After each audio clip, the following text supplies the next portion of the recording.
Se vocês já assistiram alguns vídeos meus aí lá do passado, eu sempre falei como arrumar trabalho aqui no Canadá é relativamente fácil e tem muita vaga de emprego. Eu continuo ainda assim na opinião de tem muita vaga, mas mudou um pouco a forma de contratação e já não está tão fácil assim. É difícil falar sobre isso porque hoje, se eu for procurar uma vaga, eu não estou procurando uma vaga, mas eu mudei faz mais ou menos 1 ano e meio de emprego e sempre foi muito fácil. A Bárbara mudou também de emprego há mais ou menos 1 ano atrás e foi muito fácil ela entrar. Mas eu acho que isso é porque a gente agora já tem a experiência canadense, a gente já trabalha há anos aqui, a gente já tem um inglês muito mais avançado do que a gente tinha quando a gente chegou, então por isso que pra gente parece que na época já era fácil quando a gente chegou, só que hoje que tá mais difícil pra quem chega, porque eu converso com as pessoas, a gente não sente muito isso, porque a gente já passou dessa fase inicial, mas conversando com vários seguidores, com vários amigos, a gente vê sim essa dificuldade das pessoas de entrar no mercado de trabalho, principalmente se a gente tá falando de áreas mais específicas. Então no meu caso eu sou arquiteto, então tem várias coisas que são bem diferentes do Brasil, e aí já vai a minha dica para qualquer profissão, não só para arquitetura. Se você tem a vontade de seguir com a sua carreira, vamos dar um exemplo, eu que sou arquiteto, se você também é arquiteto ou engenheiro, seja lá o que for, e você quer seguir a sua carreira aqui no Canadá, comece a pesquisar hoje sobre a equivalência do seu diploma.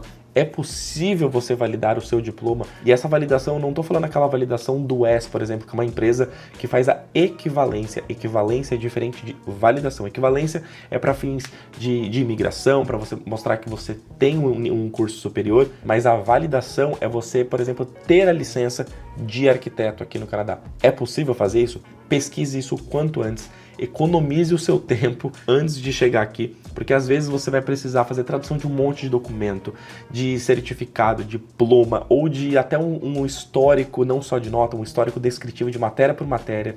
Você vai ter que pegar essa documentação na sua universidade. Tem várias coisas que às vezes você vai ter que fazer, e isso vai te adiantar muito, porque você chegando aqui, você sabendo que você pode tirar seu certificado, você pode validar e trabalhar na sua área, é muito importante e vai te ajudar demais. Então assim, esteja um passo à frente, não deixe para descobrir ou pesquisar sobre isso somente aqui. Só falando aí uma coisa que eu sei que já vão perguntar aqui embaixo, porque muitos arquitetos seguem a gente. Nossa, mas como arquiteto a gente tem como trabalhar na área sem a licença? Sim, eu já expliquei isso em outro vídeo, eu tô deixando um card aqui em cima, então vão lá dar uma olhada que vai responder, tenho certeza, várias perguntas de vocês. Uma das coisas que as pessoas têm falado muito pra mim é, pô, eu mando currículo e parece que quando eu vejo uma vaga lá tem um monte de aplicante, parece que a competição tá feroz. Eu diria que sim, a competição aumentou, porque muitas pessoas qualificadas estão chegando aqui no Canadá, então antigamente chegava muita gente sem qualificação. Brasileiro normalmente já é bem qualificado desde sempre, mas assim, eu tô falando no geral. Brasileiro, gente, é isso aqui, ó, o tamanho da imigração do Canadá, sabe?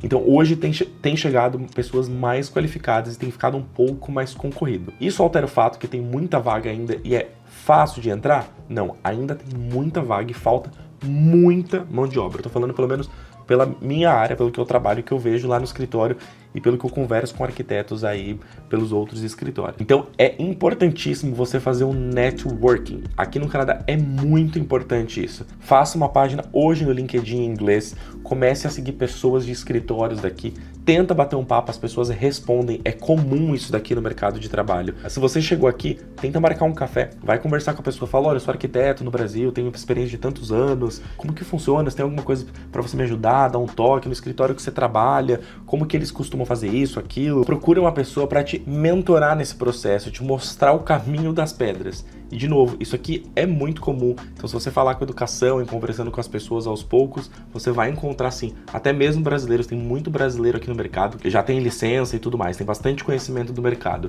E gente, não, eu não faço esse tipo de coisa, até porque eu recebo muitas mensagens pedindo ajuda, pedindo para arrumar emprego. Infelizmente eu não consigo atender todo mundo, então para não ficar injusto, eu não falo com quase ninguém em relação a isso. Eu ajudo como dá, se vocês mandam mensagem lá no Insta, eu sempre respondo, tento fazer da melhor forma possível, mas infelizmente eu não consigo ajudar todo mundo pelo volume de pessoas, tá? Não é por maldade. Outro ponto que as pessoas demoram a se acostumar, e eu demorei a me acostumar, eu vou dizer que assim, agora que eu tô me adaptando a isso, é as diferenças culturais e o sistema de trabalho canadense. De novo, eu vou falar pelo que eu vejo, pelo que eu trabalhei. Eu trabalhei em restaurante, eu trabalhei em loja de roupa, eu trabalhei em escritórios que não era necessariamente de arquitetura, mas que era de construção civil, e agora eu trabalho no escritório de arquitetura já em um pouquinho mais de 3 anos. Então, todos os lugares eram relativamente parecidos. Comparado ao nosso ritmo de trabalho do Brasil, aqui as coisas acontecem muito devagar. Eles têm um ritmo bem desacelerado. Então, se você está buscando esse estilo de vida, sim, aqui o sistema de trabalho ele é bem mais lento, mas eu notei com o passar dos anos uma diferença. Então, se você tem trabalhos ali de entrada, quando a gente fala de entry level, não necessariamente a gente está falando de entry level você trabalhar com faxina, seja lá com o que for. Também existem entry levels de áreas específicas. Então, por exemplo, na área da arquitetura, a gente tem um emprego entry-level de arquitetura, e não necessariamente um arquiteto júnior. Então, no caso, seria um cadista, um drafter, um desenhista. Então, tem o drafter, o architectural technologist, tem o arquiteto, aí tem o project manager, o associate, e aí vai. Então, o que eu notei é, quando você está numa vaga que não é tão alto cargo, quero dizer assim, não está em gerenciamento de projetos, você não gerencia pessoas, e outras coisas assim mais acima, realmente o ritmo de trabalho é bem tranquilo, você não se estressa muito, é bem ok. Mas conforme você vai subindo na carreira e vai chegando nesses patamares, você começa a ver que a coisa fica parecida até um pouco com o Brasil. Então assim, um volume de trabalho muito grande, gerenciar pessoas, aqui eu sempre falo, é muito difícil, até porque esse ritmo de trabalho a gente não está acostumado. Às vezes você fala, meu Deus, é muito devagar, como essa pessoa faz isso tão devagar? E é assim, aí você tem reuniões com outras pessoas, outros gerentes de projeto,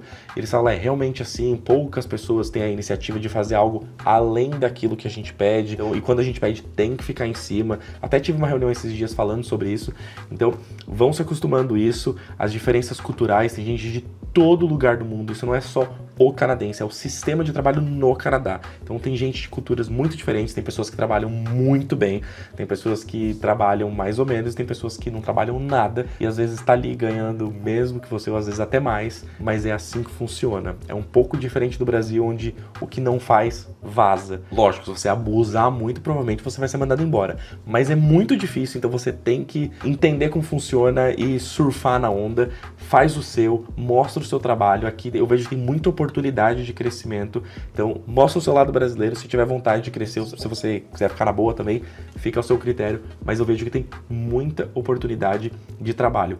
Ouse mais. Às vezes a empresa que você trabalha, você fala, nossa, mas eu vejo lá tão parado, eu não vejo tanta oportunidade. Fala um pouco mais. Ouse, mostra o que você tem a dizer, fala. Talvez você está perdendo uma oportunidade que você nem tem ideia. Eu falo isso por experiência própria. E para finalizar esse assunto de mercado de trabalho, eu quero falar um pouco sobre o tempo que você demora para arrumar um trabalho e os salários médios, o salário médio do canadense. Obviamente que isso vai variar muito de cada região, de cada profissão e tudo mais. Mas a média salarial hoje no Canadá é de 55 mil dólares anuais. Então aqui a gente sempre fala por ano ou por hora. Então você pega 55 mil e divide por 12, aí faz me ajuda, tá bom? Esse salário é o que todo mundo ganha? Não. Abrindo valores aqui, o meu primeiro salário no Canadá aqui em escritório lá em 2020 foi de 50 mil dólares. Hoje eu tô longe disso e eu conheço vários amigos nossos que ganham muito além disso. Então isso é o salário médio, tá bom? Então, se você vai chegar aqui agora, pensa que você vai ganhar disso para baixo. Agora, se você chegar e ousar, tentar entrar na sua área, que eu sempre recomendo, inclusive, as chances de você ganhar muito mais que isso é bem grande, principalmente nos grandes centros. Sobre o tempo para encontrar trabalho, de novo, depende muito da sua região e qual que é a sua profissão. Trabalhos entry levels, eu vejo as pessoas que estão chegando hoje também tendo dificuldades para entrar no mercado de trabalho. Antigamente, você batia na porta do restaurante e você estava contratado na hora. Assim eu fui contratado, a Bárbara e várias pessoas que a gente conhece. Hoje eu vejo que já não está tão assim. Ainda tem muita vaga, eu vejo que as pessoas falham na hora de buscar vaga, tá? Então, não está tão fácil quanto antes, mas ainda eu vejo uma facilidade relativamente grande. Agora, para profissões e áreas mais específicas, eu diria que está um pouco mais difícil. E pelo que eu tenho conversado antes de fazer esse vídeo, eu perguntei para as pessoas, tem levado uma média aí de 2 até 6 meses. Conheço pessoas que chegaram aqui e arrumou na primeira semana, mas tem gente que tá aqui há mais de 6 meses e também não conseguiu. Mas esse é o tempo médio que eu tenho conversado com as pessoas, né? Então de 2 a 6 meses, mas tem a margem de erro aí, porque como eu disse, depende muito da região, da profissão e também, claro, de você mesmo, se você está preparado, se você não está. Então é uma junção de fatores. Então minha dica é, se prepare para fazer esse tempo ser menor. Dito tudo isso sobre os processos que mudaram um pouquinho, o planejamento financeiro, o mercado de trabalho e tudo mais, eu quero falar sobre 3 pontos que eu quero aproveitar esse vídeo, que eu sei que muitas pessoas vão chegar aqui pesquisando sobre imigração no Canadá, mas que são muito importantes, estão presentes na vida do imigrante, seja para qual país você for. Em primeiro lugar, preste muita atenção e tome cuidado com a sua saúde mental. Isso não é brincadeira. No Brasil, obviamente, a gente tem esse tipo de problema, mas aqui o buraco é mais embaixo. A adaptação é uma das partes mais difíceis e na maioria das pessoas, a saúde mental é um ponto assim que pode derrubar. Seja pelo estresse, pela solidão e várias outras coisas que você vai passando aqui, que você se sente fora da casinha. Você fala, o que eu tô fazendo aqui? Eu não sei o que tá acontecendo. Não é isso, e aí bate o inverno, tem muita coisa, você vai virando um turbilhão de coisas. Obviamente, faz parte do processo, tem vários momentos que você vai pensar, o que eu tô fazendo aqui, eu tô fazendo certo, e isso pode atrapalhar um pouquinho o seu processo de imigração.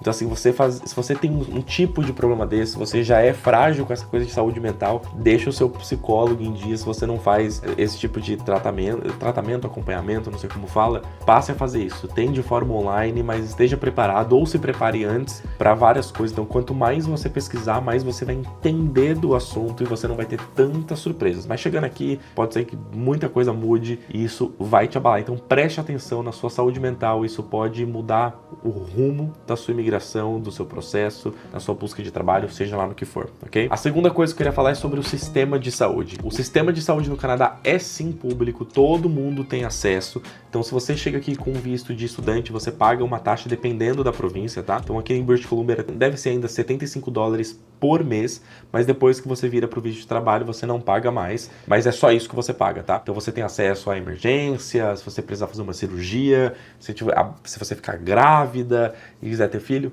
é tudo incluso nesse convênio, nesse sistema público de saúde. Agora, o sistema público, ele funciona baseado nas nossas experiências. Sim, ele é bem eficiente, mas não podemos dizer que ele tem muitas deficiências. Então você não tem acesso direto, por exemplo, ao médico especialista, e se você tiver um acesso, então primeiro você tem que passar por um clínico geral e ele te encaminha se ele vê que há necessidade. Então, e pode ser que mesmo que ele te encaminhe, você fique meses na fila. Ah, mas isso acontece no Brasil. Eu sei, gente, eu só tô querendo dizer que aqui também acontece. A diferença é que no Brasil, se caso você queira ir num especialista hoje, você tá com uma dor aqui, então eu vou no ortopedista que eu tô com uma dor aqui no osso, nem sei se é ortopedista, mas só tô dando um exemplo. Você consegue naquele cara, ou não naquela moça, seja lá quem for. E se não tiver no sistema público, às vezes você consegue pelo convênio. Se não tiver no convênio, você tem a opção de ir no particular, que às vezes você consegue pro mesmo dia. Aqui você não tem essa opção. Então se você tiver uma doença crônica, se você estiver buscando um sistema preventivo de saúde, aqui não é assim, tá? Tome muito cuidado e tenha um plano B.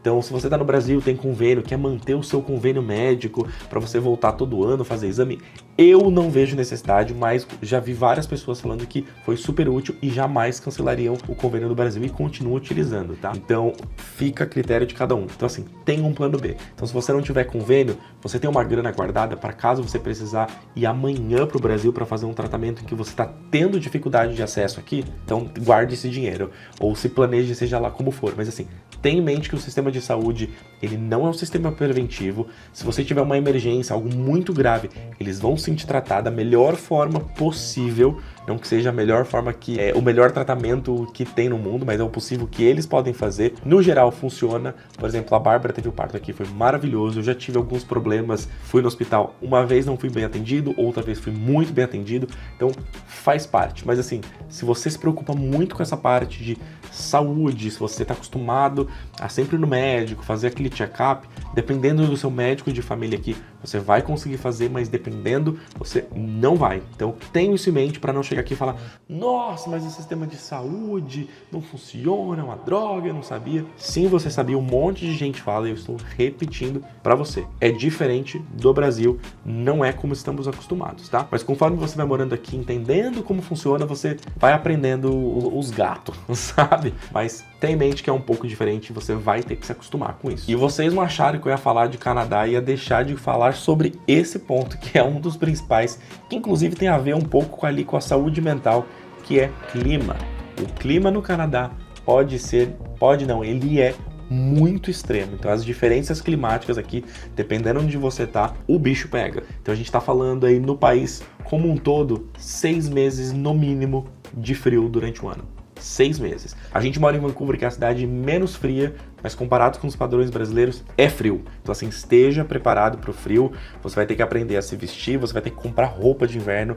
Outra coisa, se prepara aí, porque roupa de inverno boa não é barata. Você vai ter que, dependendo do lugar, você precisa de bota, segunda pele, calça de neve, jaqueta, segunda pele, é um monte de coisa. Então assim, se prepara, porque você vai fazer isso todo dia. Você vai sair de casa todo dia, bota, calça, jaqueta, touca, luva. Aqui em Vancouver, como a gente anda só de carro, eu só uso uma calça, uma jaqueta e tá tudo certo. Mas, dependendo onde você vai morar, no começo que você vai chegar aqui, tá, às vezes você não tem carro, às vezes você vai morar em uma cidade que é muito mais fria, você vai tomar esse baque na cara. Então assim, esteja preparado, pesquise para onde você tá indo. Se você é uma pessoa que detesta o frio, talvez o Canadá não seja para você, tá? Não que você não pode vir para cá, não é isso. Mas assim, esteja preparado com essas diferenças climáticas e pesquise muito para onde você tá indo. Você tá indo na costa leste, tem furacão, ventos absurdos, muita neve. Então você vai por exemplo, para Alberta, para Winnipeg, tempo muito seco, muito frio, é ensolarado, eu sei disso, mas tem várias outras coisas. Quer vir para Vancouver? Muita chuva, principalmente durante o inverno. E o Canadá como um todo, dias muito escuros. Vancouver principalmente porque é muito nublado. Quando eu falo, na verdade não é dias escuros, são dias curtos, então mais noite do que dia durante o inverno. Em contrapartida no verão, muito claro durante muito tempo do dia. Então se você tem problema para dormir, você vai precisar de um blackout, mas aí eu coloco e você resolve. Sim, mas você tem que entender que tem várias coisinhas durante o ano, então as diferenças climáticas comparado com o Brasil são intensas, então esteja preparado para isso também. Acho que esses 3 pontos são importantes você ter em mente: sistema de saúde, saúde mental e clima. Esteja preparado para esses 3, que isso vai te pegar em algum momento. Não é que pode, eles vão te pegar. Em resumo, emigrar para o Canadá, para os Estados Unidos, para Portugal, seja lá para onde for, eu quase derrubei a luz aqui, pode ser uma experiência muito incrível. Eu particularmente amo morar no Canadá. Essa experiência a gente já tá aqui 5 anos, na verdade. A gente completa 5 anos aqui, 2 dias aqui no Canadá. É uma experiência muito legal. A gente tem a nossa família aqui, a nossa filha nasceu aqui. Eu sou muito realizado na minha profissão, em várias outras coisas. Obviamente, tem muito que conquistar ainda, mas é uma experiência muito legal, muito diferente. Fico muito feliz de eu poder proporcionar isso para minha família.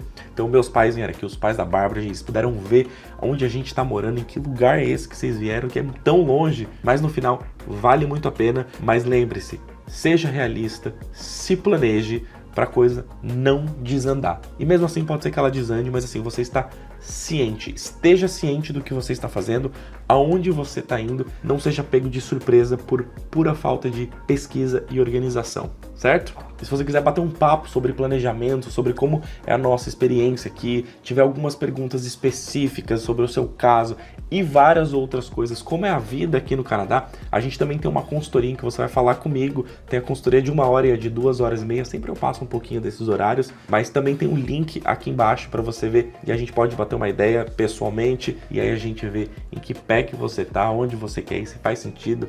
Ou às vezes você fala, eu tô viajando, como que é morar aí? Eu adoro compartilhar experiências e trocar uma ideia e ajudar vocês da melhor forma possível. E como sempre, se você gostou das informações que eu passei aqui, curtiu esse vídeo, não esquece de se inscrever aqui no canal, deixar o seu like. Mais de 70% das pessoas que assistem os vídeos não estão inscritas aqui nesse canal, então por favor, deixe seu like aqui. Vão ter outros vídeos aparecendo aqui na tela, vão lá assistir, ó. Esse é o nosso último vídeo e esse é o vídeo mais recomendado para você, e tem várias outras coisas falando de Canadá. Nos vemos em breve, valeu!